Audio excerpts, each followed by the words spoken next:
अस्सलाम वालेकुम students, welcome to Shifas academy. आज हम पढ़ेंगे क्लास 9 बायोलॉजी के chapter number 4 cell and tissue के मोस्ट इंपॉर्टेंट टॉपिक न्यूक्लियस, जो लॉन्ग क्वेश्चन में एज अ लॉन्ग क्वेश्चन आता है आपके बोर्ड एग्जाम्स में।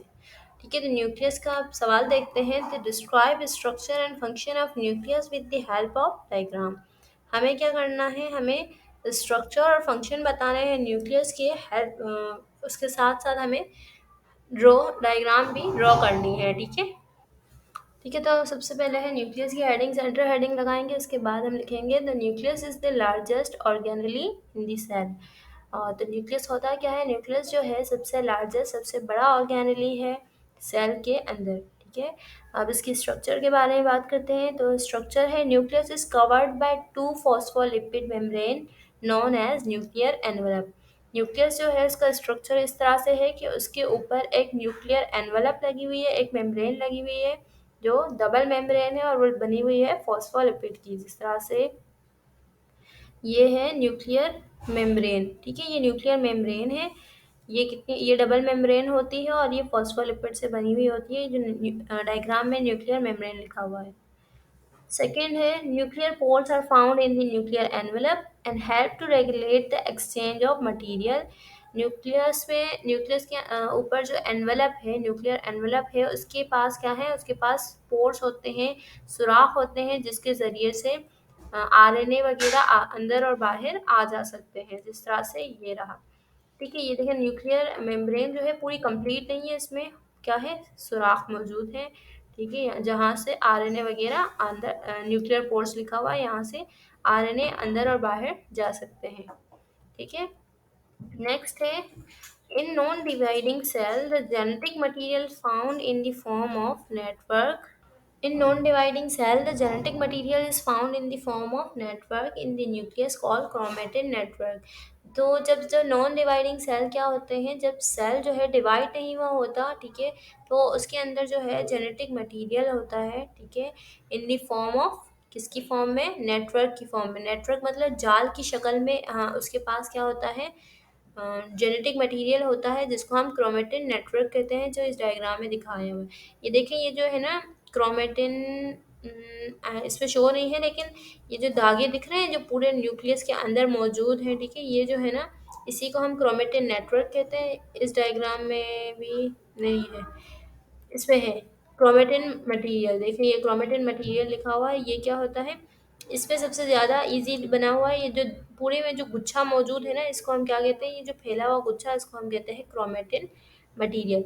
और ये तभी दिख रहा होता है जब सेल डिवाइड हो रहा होता है। ठीक है, inside nuclear envelope a granule fluid is present called, ये फ्लूइड है, 23 नहीं है, ये एफ आएगा यहाँ पे, एफ एल। ठीक है, एफ एल आएगा।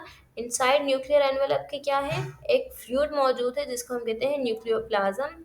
न्यूक्लियस के अंदर जो है ना, न्यूक्लियस के अंदर एक फ्लूइड, एक पानी मौजूद है, जिसको हम न्यूक्लियोप्लाज्म कहते हैं। ठीक है, इसमें पूरा जिस तरह से साइटोप्लाज्म होता है ना, न्यूक्लियस के पास पानी होता है, और सेल के पास जो पानी होता है उसको साइटोप्लाज्म कहते हैं। इसी तरह से न्यूक्लियस के पास जो फ्लूइड, जो पानी मौजूद होता है, उसको हम न्यूक्लियोप्लाज्म कहते हैं।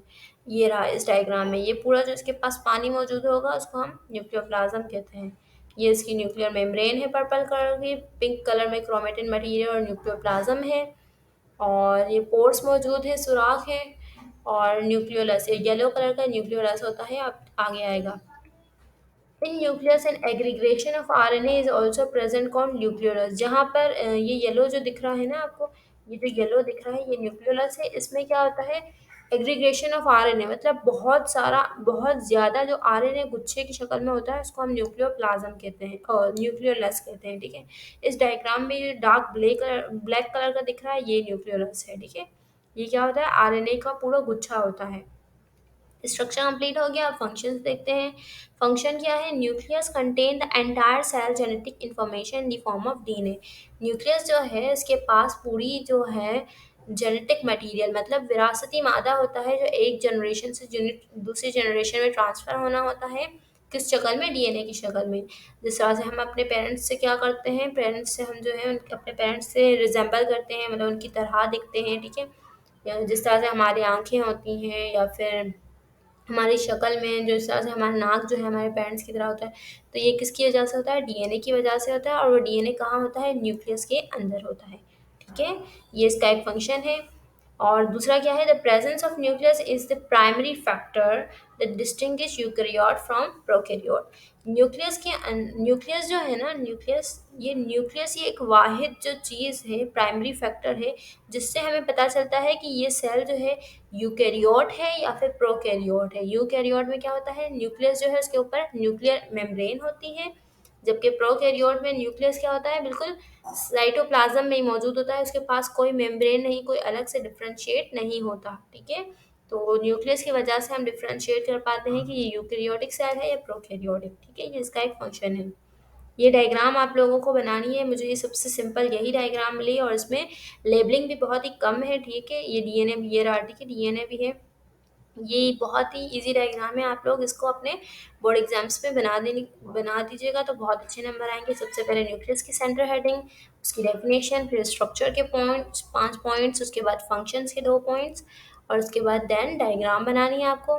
ये डायग्राम मैंने आपको सिर्फ समझाने के लिए बनाई है, ये आप लोग को वहाँ पर ड्रॉ नहीं करनी, ड्रॉ आपको ये वाली करनी है। ठीक है, तो आप लोग अगर अच्छे से इसकी तैयारी कर लेंगे तो इंशाल्लाह आपके बोर्ड में अच्छे नंबर्स आएंगे। और ये लॉन्ग क्वेश्चन के तौर पर भी आपके बोर्ड एग्जाम्स में बहुत आता है, सिंध बोर्ड में और बाकी पंजाब और फेडरल बोर्ड में भी ये काफ़ी बार आता है। ठीक है, क्योंकि ये मोस्ट इंपॉर्टेंट टॉपिक है, ये आपके फर्स्ट ईयर सेकेंड ईयर तक चलता रहेगा। ठीक है, तो वीडियो को लाइक शेयर एंड सब्सक्राइब कर दें ताकि मज़ीद वीडियोस आप तक पहुंच सकें। और अगर आपको कोई क्यूरी हो, कोई परेशानी हो, कुछ पूछना हो तो आप लोग कमेंट बॉक्स में पूछ सकते हैं।